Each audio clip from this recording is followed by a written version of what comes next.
भी पूर्व प्रधानमंत्री के ऊपर भी मुकदमा दर्ज हो गया क्योंकि उन्हीं के आदेश पर यह कहा जा रहा है कि 19 लोगों के पहले दिन मौत हुई थी।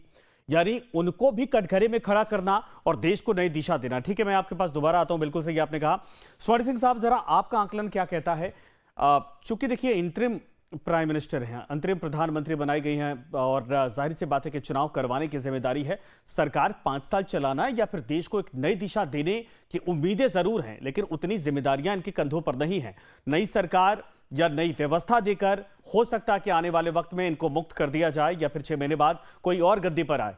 लेकिन ये 6 महीना नेपाल के लिए और सुशीला कार्की के लिए कितने चुनौतीपूर्ण होने वाले हैं, क्योंकि ये जेनजी जो है, ये संयम को लेकर कहा जाता है कि आज इनके दिमाग में क्या है, कल कुछ और भी फैसला करने को ये तैयार हो जाएंगे। बिल्कुल ठीक। उनकी अंतरिम सरकार की जो मौलिक जिम्मेदारी है वो ये है कि कानून व्यवस्था बनाकर हम्म। चुनाव करवाना है, ताकि जो पॉपुलर मैंडेट से चुनाव हो जिस सरकार का, वो जिम्मेदारी नेपाल की संभाल सके। हम्म।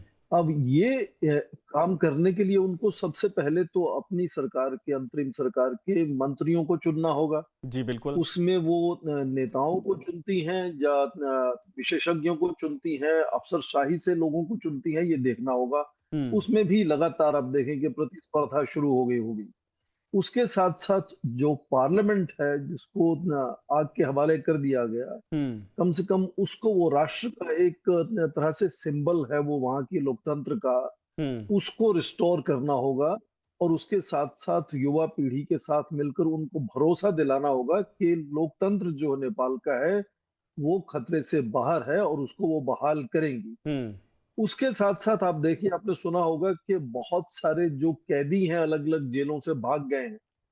तो क्या उससे जो कानून व्यवस्था है उसको चुनौतियां मिल सकती हैं? तो वो हम्म। किस तरह से कैदियों को वापस जेलों में डालना है, वो उनकी जिम्मेदारी है। और उसके साथ साथ नहीं सर, चाहे ये सारी चीजें तो हो प्रधानमंत्री जाएंगी केपी क्योंकि शर्मा व्यवस्थाएं जब ओली हो। चलेंगी, एक्सपर्ट हैं, अधिकारी हैं। सवाल ये है कि जनता का ट्रस्ट वहां लोकतंत्र को लेकर। अभी एक बयान हमारे टेलीविजन पर चल मुझे रहा था, अपनी नेपाल बात के लोगों समाप्त का कह रहे करने हैं कि दें, इसके पहले पहले 6 एक मिनट प्रधानमंत्री रुके, बने मुझे अपनी और बात पूरी 6 के करने 6 दें। जो थे वो मेरे को लोकतंत्र अपनी नहीं, बात गधा तंत्र अपनी चला रहे थे। बड़ी मुझे चुनौती यही है अपनी कि बात सुशीला पूरी कार्की इसको करने कैसे दे स्टैब्लिश पहले। कर पाएंगे। आप मेरी बात नहीं सुन रहे। मैं कह रहा हूं, मेरे को अपनी बात पूरी करने दें आप पहले। जी।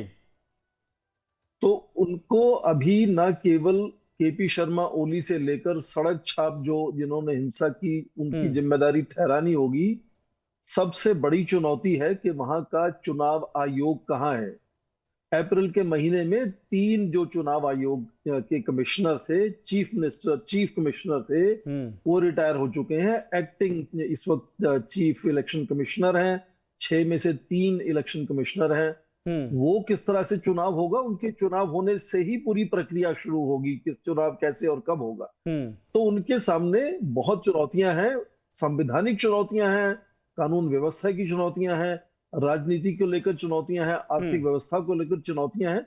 बहुत ज्यादा चुनौतियां हैं। तो क्या वो उनको संभाल पाएंगी, या हम्म। बांग्लादेश की तरह, जिस तरह वहां जो मुख्य सलाहकार हैं वो लगातार अपना कार्यकाल बढ़ाते रहे हैं, क्या इनके यहाँ भी कुछ ऐसा होने की संभावना है? क्योंकि संविधान में जो कहा गया है, जो प्रोविजन है, हम्म। वो केवल चुने हुए प्रतिनिधि ही कार्यकारी सरकार बना सकते हैं। उससे हटकर आज राष्ट्रपति और सेना ने एक पूर्व न्यायाधीश को अंतरिम सरकार का प्रधानमंत्री वैकल्पिक बनाया है। तो व्यवस्था ये दी हम। कुछ भी आने वाले समय में हो सकता है। हम्म। चाहे तो अच्छा से ठीक कर है, बिल्कुल सकते। सही आपने। स्वर्ण जी, यही सवाल है, भारत के साथ इसका क्या असर पड़ने वाला है? चूंकि भारतीय राजदूत भी जाकर मिले हैं, पीएम मोदी ने भी आज बधाई दे दी है सुशीला कार्की को।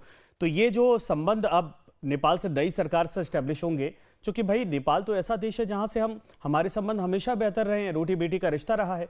तो अब नई सरकार के साथ संबंध कितने कैसे होंगे?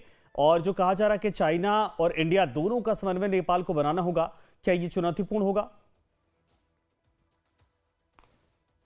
हाँ, चुनौतियां जाहिर है कि क्योंकि इतनी ज्यादा उथल पुथल हुई है, तो भारत को बहुत ही संयम से काम लेना होगा। और हमेशा से भारत ने संयम से ही काम लिया है। हाँ। 1950 के दशक से ही जब जब उथल पुथल हुई है नेपाल की राजनीति में या समाज में, तो भारत ने लगातार अपना योगदान उसमें दिया है।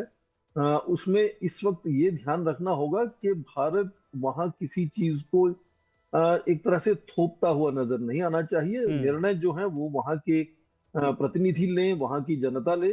उनको कार्यान्वित किस तरह से करना है उसमें भारत हमेशा से सहयोग देगा। हम्म। भारत हमेशा से कॉन्स्टिट्यूशनलिज्म की बात करता है, रूल ऑफ लॉ की बात करता है, तो उसके लिए तो प्रधानमंत्री कार्की एकदम जानकार हैं कि कानून के बारे में उनको पूरी पकड़ है। और उसके अलावा वो आपको याद होगा कि वो बीएचयू में, बनारस हिंदू यूनिवर्सिटी में वो राजनीतिक शास्त्र पढ़ी थी। बिल्कुल। तो उनका जो रुझान है, जानकारी भारत के बारे में है, भारत के लोगों से जो जुड़ाव उनका है, भारत के बारे में जुड़ाव है, भारत के नेताओं के बारे में उनकी टिप्पणियां देखें आप, जब जब हुई हैं, बहुत ही सकारात्मक उनका रुझान और लगाव भारत से है। हम्म। तो वो जाहिर है कि भारत पर निर्भर भी होंगी कि यहाँ यहाँ जरूरत होगी भारत की सहायता की, और भारत भी कोशिश करेगा कि वो उस तरह की सहायता जरूर दे वहां जाकर। पर मैंने कहा कि जैसे जो निर्णय है हम्म। वो उनको खुद लेने होंगे, और बाद में भारत जाकर उनकी बिल्कुल सहायता कर सकता है।